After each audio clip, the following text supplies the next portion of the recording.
No início do século XX, o ambiente era confiante e racionalista por conta do triunfo da democracia e das revoluções artísticas, contando com o cubismo, abstracionismo e o expressionismo, as revoluções intelectuais com a literatura realista e nos meios de comunicação, com os anos dourados do cinema, marcados por Os Tempos Modernos de Charlie Chaplin, O Cantor de Jazz de 1927, que marca o início do cinema falado, Serpentes de Luxo de 1933, que marca a censura nos filmes, Casablanca de 1942, que é o início dos filmes com panorama da Segunda Guerra Mundial, A Princesa e o Plebeu e Os Homens Preferem as Loiras, ambos de 1953, que trouxeram dois grandes ícones femininos da cultura pop, Audrey Hepburn e Marilyn Monroe.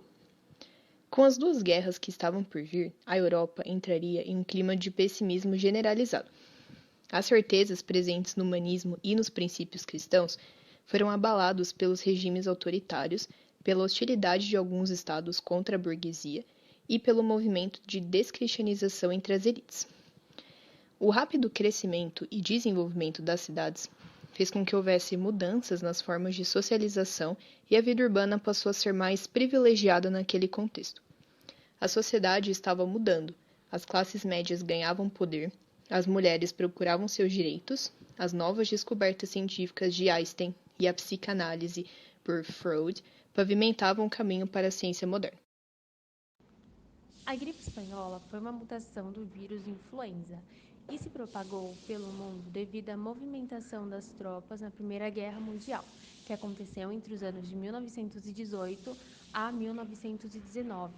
Matou cerca de 50 a 100 milhões de pessoas, número que supera mais mortes do que o montante provocado pelas duas guerras juntas e muito mais do que a AIDS causou em 40 anos.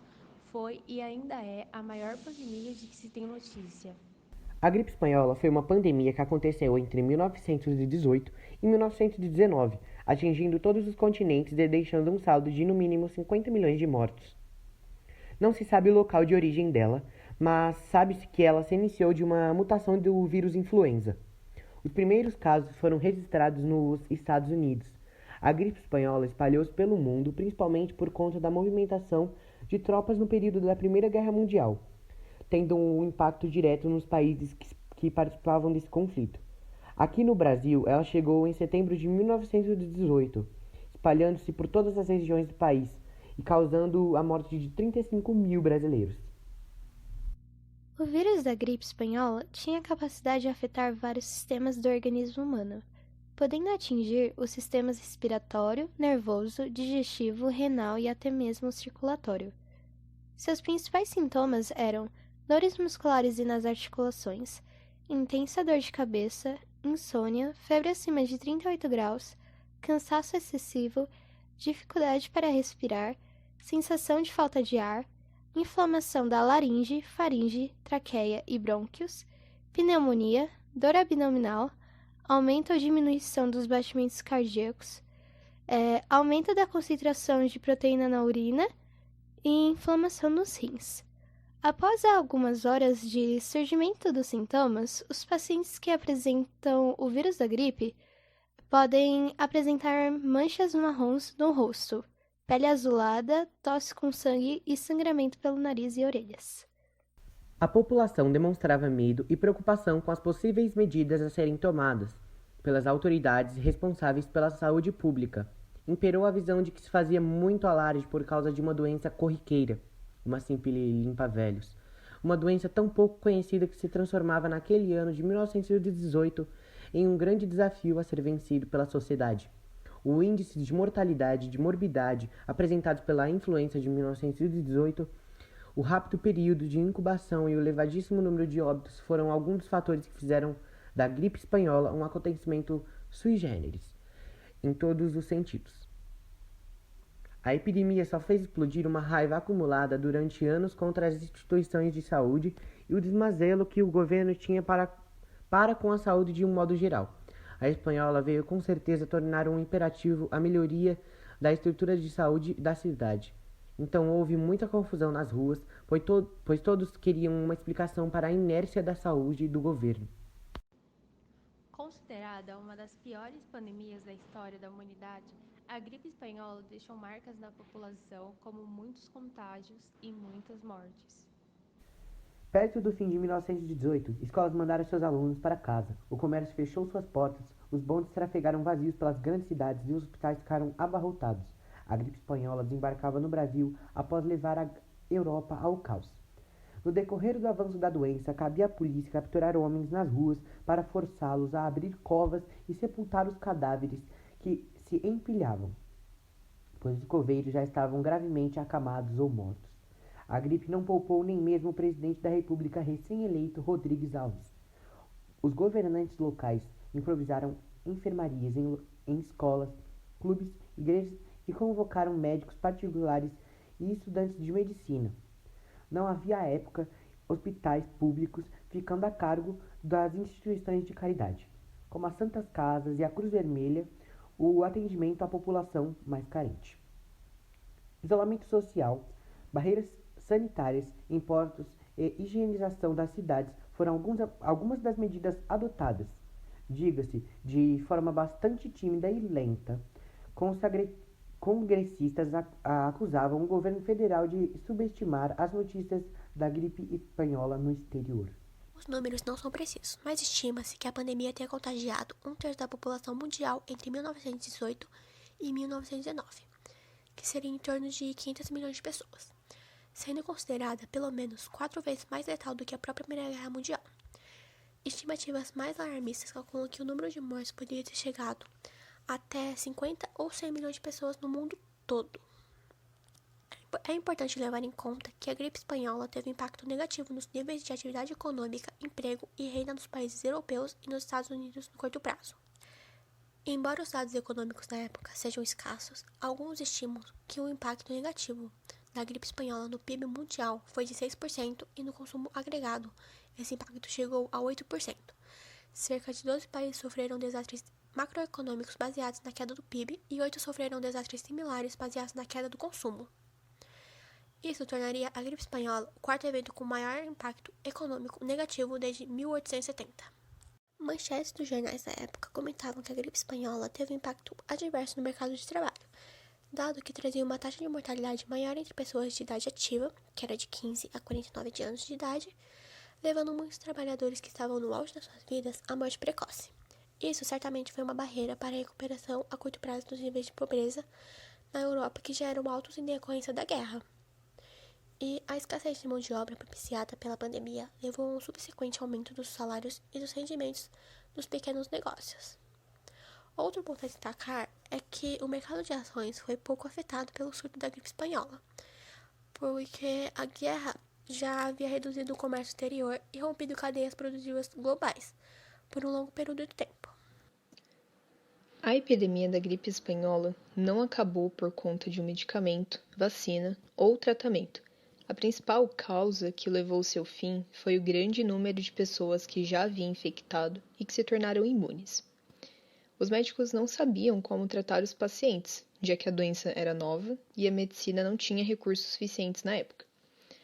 Por conta disso, a reação padrão das nações que sofriam com os casos era tomar as medidas emergenciais.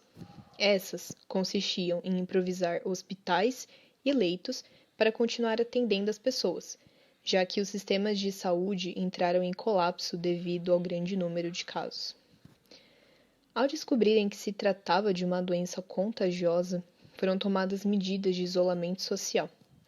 Assim, houve fechamento de escolas, igrejas, comércios e repartições públicas. Alguns locais determinaram a quarentena e outros, como os Estados Unidos, o uso de máscara. Não foi descoberto um tratamento eficiente até o final. Sendo assim, os médicos trabalhavam para ajudar no combate dos sintomas. Eles normalmente receitavam aspirina, que o paciente permanecesse em repouso e continuasse com sua alimentação e hidratação normais. Aos poucos, alguns pacientes mostravam sinais de melhora, dependendo de seu sistema imunológico. Embora já se partilhasse a ideia de que a gripe era causada por um micro-organismo específico, a comunidade científica não conseguia identificá-lo e, portanto, não se pôde fabricar nenhuma vacina a tempo. Esse vírus responsável pela gripe espanhola só foi conhecido na década de 1930, e mesmo então, a tarefa de produzir medicamentos exitosos contra esse vírus permaneceu difícil, dada sua alta capacidade de mutação. A primeira vacina contra a gripe espanhola só foi fabricada em 1944. Este gênero tem apenas uma espécie, o influenza vírus A.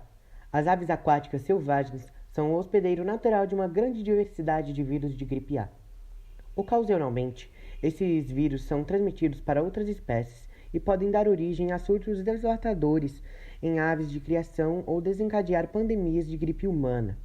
Os vírus do tipo A correspondem aos patógenos mais virulentos entre os 3 tipos de vírus da gripe e estão na origem das formas mais graves da doença. Os vírus da gripe A podem ser divididos em diferentes serotipos, em funções da resposta dos anticorpos e estes vírus. Os serotipos confirmados em seres humanos, ordenados pelo número de mortes em pandemias, são H1N1, que provocou a gripe espanhola em 1918 e a gripe suína em 2009, H2N2, que provocou a gripe asiática de 1957 e a gripe russa de 1989 para 1990, H3N2, que provocou a gripe Hong Kong em 1968, H5N1, que provocou a gripe das aves em 2004, e entre muitos outros, como H7N7, H1N2 e muitos outros. A gripe espanhola afetou drasticamente os países que participavam da Primeira Guerra Mundial, e por conta disso era necessário que as informações sobre a doença fossem escondidas, a fim de não prejudicar a moral dos soldados, não criar pânico e não demonstrar fraqueza ao adversário. Como resultado desses fatores, as notícias sobre a gripe espanhola foram censuradas em grande parte dos países europeus, com exceção da Espanha. A Espanha era um dos únicos países que fazia a cobertura completa dos casos, e por isso o nome gripe espanhola. Uma outra curiosidade é que, para se prevenir, a população utilizava produtos naturais como limão, alho e sal.